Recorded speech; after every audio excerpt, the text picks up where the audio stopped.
My fellow Belmonts, do you remember that feeling whenever you booted up a Metroidvania for the first time and you started getting lost in that world and you had that sense of discovery? Or do you remember the magic that happened when you're exploring that world and uncovering its secrets? Well, there's still games out there that give you that feeling. You just probably don't know where to look. So today I'm going to be uncovering 5 of the best indie Metroidvanias that I've played over the years that don't really get talked about a whole lot.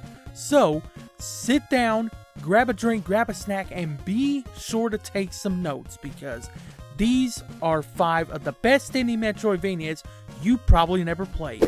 The first game I want to talk about here is The Last Faith. This horrifyingly stylish Metroidvania fuses the exploration and progression of a typical Metroidvania with the vibes, the combat, the difficulty, and the leveling system of a Bloodborne. And it meshes it together so well because you're going around this map and it is unlocking itself as you progress, and as you're doing it, you're getting into this brutal gothic world, and it is one of the best game worlds I've ever explored. I absolutely love this game. I've been hooked on it for the past couple days now as the recording of this video. Cannot get enough of it. I'm going to be depressed when this game ends because I'm loving it so far. But yeah, I didn't think I would either because of the whole Soulsborne thing, but once you get used to it, once you get into the flow of things, it's going to be very cool for you to go and explore this world. And if you like brutal gothic environments, and if you like a cool mysterious story that unravels as you explore more of the world, you're going to have a fun time with this game. I can guarantee you that. And it's on all modern platforms as well, so you're definitely going to be able to experience it, and I highly recommend doing so. The next game here is Record of Lodoss War, Deedlit, and Wonder Labyrinth. This is a game that's based off of an anime, but it takes that world and those characters and puts them in a Metroidvania that feels very Castlevania Symphony of the Night-esque. And I love this game. I played it on Game Pass back when it launched, but after it launched, then I didn't see too many people talking about it. And that's a shame, because this game, while yes, some could say that it's not worth its initial price, I'm definitely not one of those. I had a fun time with this game. I actually paid for it on PlayStation. I played it before. I played it twice, actually. And this game, I would say, is well worth a look. You don't even have to be into the anime itself in order to get into this game. I definitely wasn't into this anime before I played it, but now that I have played it, I am thinking about going back and watching the anime. It is very exploration based. The more you explore, the more you unlock, the more fun you're gonna have, much like in Castlevania Symphony of the Night. So if that sounds good to you, you're definitely going to want to check this game out. I definitely think it's worth the asking price, but if you want to wait for a sale on it, I don't blame you.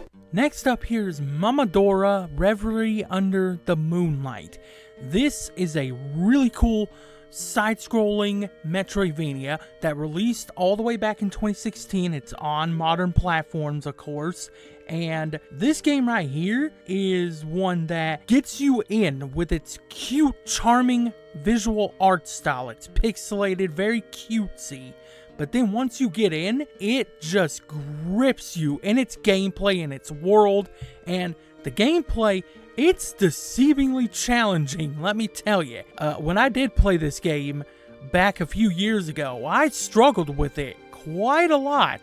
Now, I wasn't able to finish the game because I got distracted with other games, but I played more than enough of this game to be able to tell you that it is fantastic.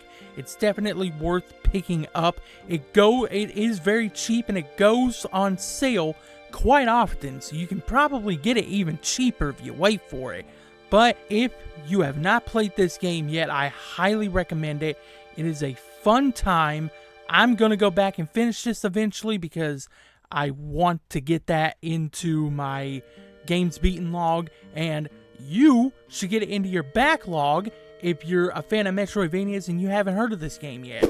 The next game up here is Iconoclast. This is a phenomenal little game that I first played on PS Plus years ago when it dropped on there. And this game right here is a game that combines a very clever, well-written storyline with that, of course, trademark Metroidvania exploration, and it combines it with an emphasis on puzzles that you don't really see too often here in this genre. And so all three of those things come together for a very cute, vibrant art style, clever, well-written story, and that gameplay is awesome. I absolutely love this game, and now that I own it, I can actually finish the game. This is one of the other games that I have in my rotation at the moment, and if you haven't played this game, it's well worth a look. Well worth a look, and it's actually one of the easier games that is on this list here. So if you haven't played any Metroidvanias and you're looking for one to get into, kind of easier way into the genre, this is one to be looking out for sure.